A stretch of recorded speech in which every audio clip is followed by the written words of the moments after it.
नाजरीन अस्सलाम वालेकुम। इनसाइड न्यूज़ के नए प्रोग्राम के साथ मैं हूं इब्राहिम राजा और आज हम बात करेंगे कि बिलावल भुट्टो के दौरा अमेरिका के मुतल्लिक ताकतवर हलकों की एक करीबी शख्सियत यानी इस्टेब्लिशमेंट की एक इंतहाई करीबी शख्सियत ने क्या सनसनीखेज़ इंकशाफात किए हैं। ये शख्सियत एक तरह से इस्टेब्लिशमेंट की गैर एलानिया तर्जुमान भी है और कई ऐसे अहम मामलात हैं जिन पर बराह रास्त जब इस्टेब्लिशमेंट नहीं बोल सकती तो इनके ज़रिए इस्टेब्लिशमेंट अपना मौक़िफ़ आवाम तक और मीडिया तक भी पहुंचाती है। और यही वो शख्सियत हैं जिनके बारे में आप ये भी कह सकते हैं कि इस्टेब्लिशमेंट के मुतल्लिक बड़ी बड़ी अंदर की खबरें भी इन्हीं शख्सियत के ज़रिए बाहर आई हैं। अब एक ऐसे वक्त में जब वज़ीर-ए-आज़म इमरान खान ने अमेरिका को फ़ज़ाई अड्डे ना देने का एक जानदार, दो टोक, असूली और तारीख़ी फ़ैसला किया तो बिलावल भुट्टो के दौरा अमेरिका के हवाले से इस अहम शख्सियत ने अगले 2 हफ्तों को क्यों अहम करार दिया है और साथ ही ये क्यों कहा है कि बिलावल भुट्टो का ये दौरा मौजूदा हुकूमत के लिए ख़तरनाक भी साबित हो सकता है और वज़ीर-ए-आज़म इमरान खान के लिए भी कई मुश्किलात खड़ी कर सकता है। हमारे जिन दोस्तों ने अब तक हमारे चैनल को सब्सक्राइब नहीं किया उनसे हम कहेंगे कि हमारे चैनल को सब्सक्राइब कर लें ताकि उन्हें अहम मालूमात बर वक्त मिलती रहें। अब वापस आते हैं आज के मौजू पर, यानी ताकतवर हलकों की करीबी शख्सियत ने बिलावल भुट्टो के दौरा अमेरिका के मुतल्लिक किस किस्म के खदशात का इजहार किया है, क्योंकि ये दौरा एक ऐसे वक्त में हो रहा है और इतना अचानक इस दौरे का ऐलान किया गया कि इसका जो पस मंज़र था उसको जोड़ा जा रहा है वज़ीर-ए-आज़म इमरान खान के उन तारीख़ी अल्फाज से जो तारीख़ी अल्फाज उन्होंने एक इंटरव्यू में भी इस्तेमाल किए और वो अल्फाज थे एब्सोल्युटली नॉट, यानी हम किसी कीमत पर अमेरिका को फ़ज़ाई अड्डे नहीं देंगे। दूसरी जानिब उन्होंने एक और सफारती फ्रंट पर यह बात की कि अमेरिका हम पर दबाव डाल रहा है कि हम चीन के साथ अपने ताल्लुकात को डाउनग्रेड कर लें, कम कर लें, लेकिन हम अमेरिका के दबाव पर चीन के साथ अपने ताल्लुकात कम नहीं करेंगे। और जो एक बहुत बड़ी तकरीब थी उसमें वज़ीर-ए-आज़म इमरान खान ने यहाँ तक कह दिया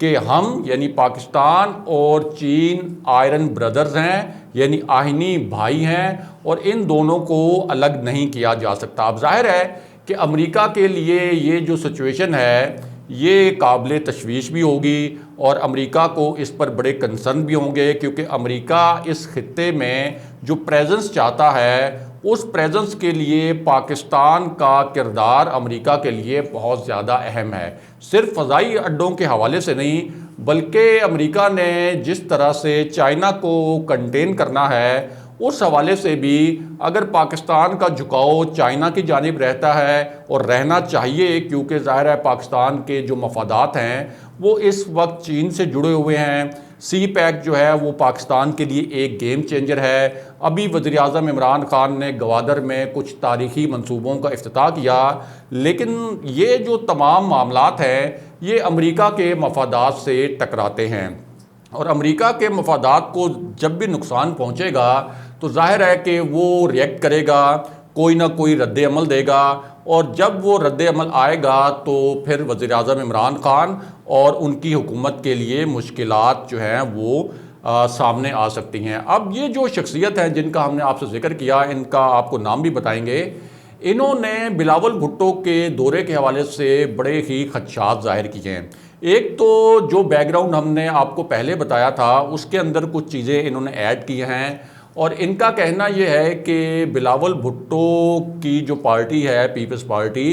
इसकी एक तारीख़ रही है कि अमरीकी इंतज़ामिया के साथ इनके ताल्लुकात अच्छे बन जाते हैं और इनके बकौल वो ताल्लुकात अच्छा बनने की वजह यह है कि पीपल्स पार्टी अमरीकी मफादात को सर्व करने के लिए, उनके मफादात की निगरानी करने के लिए तैयार रहती है, ख़ुद को वॉलंटियर कर देती है। और साथ ही उन्होंने जिक्र किया हुसैन हक्कानी का भी,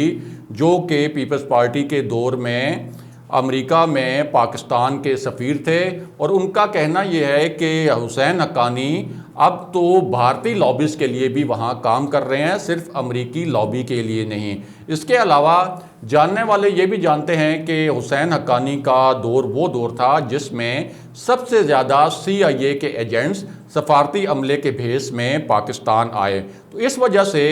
एक पूरी तारीख मौजूद है कि पीपल्स पार्टी की अमरीकी इंतज़ामिया के साथ किस किस्म का उनका एक वर्किंग रिलेशन रहा है, जिसमें पाकिस्तान का मफाद तो कॉम्प्रोमाइज़ होता रहा, लेकिन जाहिर है कि अमेरिका के लिए तो अपना मफाद मुकद्दम है, वो पाकिस्तान का मफाद तो नहीं देखेंगे। उनको तो पाकिस्तान के अंदर वही हुक्मरान सूट करेंगे जो अमरीकी मफादात का तहफ़्फ़ुज़ करें। अब इस पूरी सूरत हाल में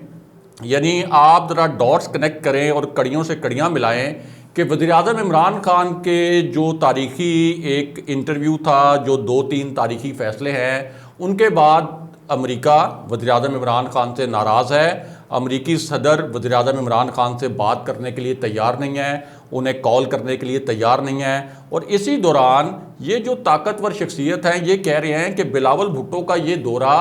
बहुत पुरस्कार है और इसको ईजी नहीं लेना चाहिए। एक तो हमने आपको बताया कि इसी स्टैंस की वजह से,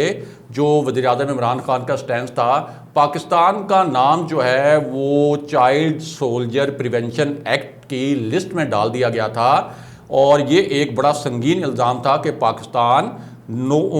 कम उम्र फ़ौजी जो है वो रिक्रूट करता है, या तो सिक्योरिटी एजेंसीज़ में या उन शिद्दत पसंद ग्रोहों में जिनके मुतल्लिक इल्ज़ाम लगाया गया कि पाकिस्तान बतौर रियासत उनकी पुष्ट पनाही करता है। इसके अलावा उन्होंने जो ये जिन शख्सियत का हमने आपसे जिक्र किया, उन्होंने ये भी कहा कि अब पाकिस्तान के अंदर अगले 2 हफ्तों में मखसूस अनासिर हुकूमत के ख़िलाफ़ और पाकिस्तान की फ़ौज के ख़िलाफ़ मुज़ाहरे भी कर सकते हैं। और आप देखेंगे कि ये मुज़ाहरे अचानक शुरू हो सकते हैं। और उनका तासुर ये था कि इन मुज़ाहरों को अमेरिका की पुष्ट पनाही हासिल होगी। जो बहुत ख़तरनाक बात की उन्होंने ये कहा कि अमेरिका के मफादात को जब नुकसान पहुँचता है तो उनके पास, यानी अमेरिकी इंतज़ामिया और अमेरिकी हुक्मरानों के पास ऐसे हथकंडे भी रहे हैं जिसमें वो पूरी रजीम ही चेंज कर देते हैं। यानी पूरी जिस मुल्क की हुकूमत होती है उस हुकूमत को ही वो चेंज कर देते हैं। 2-3 मिसालें उन्होंने भी दी। एक मिसाल हमने आपको पहले मोहम्मद मुर्सी वाली भी दी थी कि किस तरह से मिस्र में एक मार्शल लॉ लगवाया गया। और अब ये जो शख्सियत हैं ये कहते हैं कि अमेरिका का एक ट्रैक रिकॉर्ड ये भी है कि वो उस मुल्क में जो सियासतदान हैं उनको भी ख़रीद लेता है। यानी अगर किसी मुल्क का वज़ीर-ए-आज़म सदर अमरीकी मफादात से टकराए तो उसके मुखालिफ सियासतदानों को भी ख़रीद लिया जाता है। तीसरा पॉइंट उनका ये था कि ये भारत ने जो धमाका करवाया है, जिसके मुतल्लिक नाकाबिले तरदीद सबूत सामने आए हैं लाहौर में, जिसमें हाफिज़ सईद को हिट करने की भी कोशिश की गई थी। और फिर बाद में जो पूरा एक तफ्तीशी निज़ाम था उस पर साइबर हमले किए गए। और जब पता चला कि ये साइबर हमले जो हैं इनके सारे सर्वर भारत में होस्ट हो रहे थे, और उन साइबर हमलों का मकसद ये था कि CCTV फुटेजेस का पूरा निज़ाम जो है वो मफलूज कर दिया जाए, ताकि ये जो धमाका था इसके पीछे जो नेटवर्क था जिसका बराह रास्त ताल्लुक़ राह से था उसके मुतल्लिक कोई एविडेंस ना मिल सकें। तो उन्होंने कहा कि ये जिस किस्म का धमाका यहाँ पे हुआ है, इसके बाद जो बलूचिस्तान में एक दहशतगर्दी की नई लहर आई है और पूरे मुल्क में एक आप देखेंगे कि बदअमनी की लहर लाने की कोशिश की जाएगी। इसके अलावा आपको ये भी बताएं कि ये जो शख्सियत है इन्होंने ये भी कहा कि एक कैंपेन कहीं से भी आउट ऑफ द बॉक्स भी वज़ीर-ए-आज़म इमरान खान के ख़िलाफ़ भी चलाई जा सकती है, ताकि उनकी जो शोहरत है और उनके जो स्टांस को पजीराई मिली है वो पूरा मामला जो है वो धुंधला जाए और वज़ीर-ए-आज़म इमरान खान की शोहरत को नुकसान पहुँचे। और ये शख्सियत हैं, फ़ौज के बहुत करीब माने जाते हैं, ख़ुद भी रिटायर्ड ऑफिसर हैं, बहुत inform general retired Amjad Shoaib. और उन्होंने ये कहा कि मुझे लगता ये है कि ये जो दौरा है बिलावल भुट्टो का, ये डायरेक्टली कनेक्टेड है वज़ीर-ए-आज़म इमरान खान के हालिया फ़ैसलों से। अब इस पूरी सूरत हाल में आप कह सकते हैं कि एक तशवीशनाक मामला और भी सामने आया है। एक तो ये कि इसराइल के साथ भी वज़ीर-ए-आज़म इमरान खान ने इसराइल के ख़िलाफ़ जो एक जानदार और असूली मौक़िफ़ अपनाया था जिस वक्त इसराइल ने फ़लस्तीन में जारियत की, तो पाकिस्तान ने ये मामला उठा दिया यूनाइटेड नेशंस जनरल असेंबली में। अब वहाँ जो भारत के मुस्तकिल मंदूब थे वो तो इसराइल की जारियत की हमायत करते रहे, लेकिन पाकिस्तान ने इतना एग्रेसिवली वहाँ पर इस मामले को टेकअप किया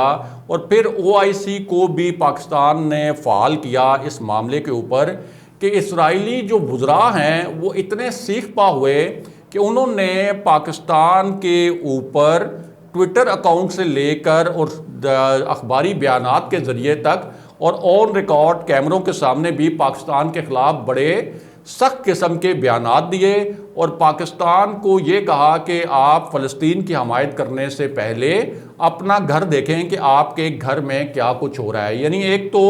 इसराइल जिसकी आलमी इस्टेब्लिशमेंट में बहुत ज़्यादा अहमियत है, बहुत ज़्यादा असर व रसूख है, शाह महमूद कुरैशी ने जिस तरह से पॉइंट आउट किया था डीप पॉकेट्स, एक तो वज़ीर-ए-आज़म ने इसराइल को ऑफेंड कर दिया,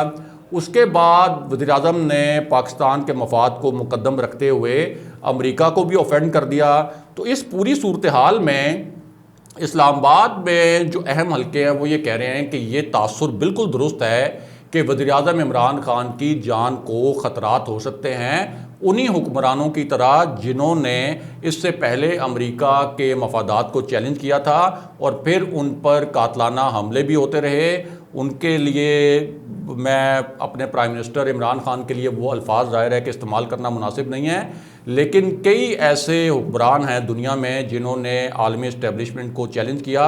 तो उनकी ज़िंदगियां जो है उनको ख़तरात लाक हुए और कई लोग अपनी ज़िंदगियों से हाथ भी धो बैठे, कई ऐसे लीडर भी हैं। अब इस पूरी सूरत हाल में एक ऐसा फ़ैसला भी किया गया है, अगरचे बज़ाहिर वो एक पॉपुलर फ़ैसला है वज़ीर-ए-आज़म इमरान खान की जानिब से कि वो अब जो हैं किसी निजी फंक्शन में सिक्योरिटी और प्रोटोकॉल नहीं लेंगे और सिक्योरिटी और प्रोटोकॉल के बग़ैर वहाँ जाएंगे ताकि आवाम को एक तो तकलीफ़ ना हो, टैक्स पेयर्स का पैसा ज़ाया ना हो। लेकिन ये एक बहुत ख़तरनाक कदम भी हो सकता है क्योंकि इस वक्त जो सिचुएशन है उसमें तो वज़ीर-ए-आज़म इमरान खान की जो सिक्योरिटी है उसको सख्त करने की ज़रूरत है, उसकी स्क्रूटनी करने की ज़रूरत है, उसकी जो लेयर्स हैं उनको बढ़ाने की ज़रूरत है और इसके लिए तो बहुत से चेक्स होते हैं जिनको आप कंटिन्यूसली मॉनिटर करते हैं। अब वज़ीर-ए-आज़म इमरान खान की जानिब से अभी हाल ही में ये स्टेटमेंट जारी हुआ है जिसमें उन्होंने कहा है कि मैं जो प्राइवेट फंक्शंस होंगे या किसी निजी जगह पर जाना होगा तो मैं बिल्कुल भी सिक्योरिटी और प्रोटोकॉल अपने साथ नहीं रखूँगा या फिर मैं इनको अवॉइड करूँगा ताकि जो टैक्स पेयर्स का पैसा है उसको बचाया जा सके। लेकिन इस्लामाबाद में जो मशवरा देने वाले हल्के हैं उन्होंने वज़ीर-ए-आज़म इमरान खान को मशवरा दिया है कि ये हालात ऐसे नहीं हैं कि जिसमें आप सिक्योरिटी ना लें, प्रोटोकॉल ना लें। जब कोई हालात नॉर्मल हो जाएंगे तो फिर उसके बाद देखा जा सकता है कि आप अपने इस फैसले पर किस तरह से अमल दरामद करवाते हैं। लेकिन फ़िलहाल आपको अपनी सिक्योरिटी के मामले पर कोई कॉम्प्रोमाइज़ नहीं करना चाहिए। और रावलपिंडी से भी यानी पाकिस्तान की इस्टेब्लिशमेंट से भी वज़ीर-ए-आज़म इमरान खान तक यही पैगाम पहुँचाया गया है। अगले प्रोग्राम तक के लिए खुदा हाफिज़।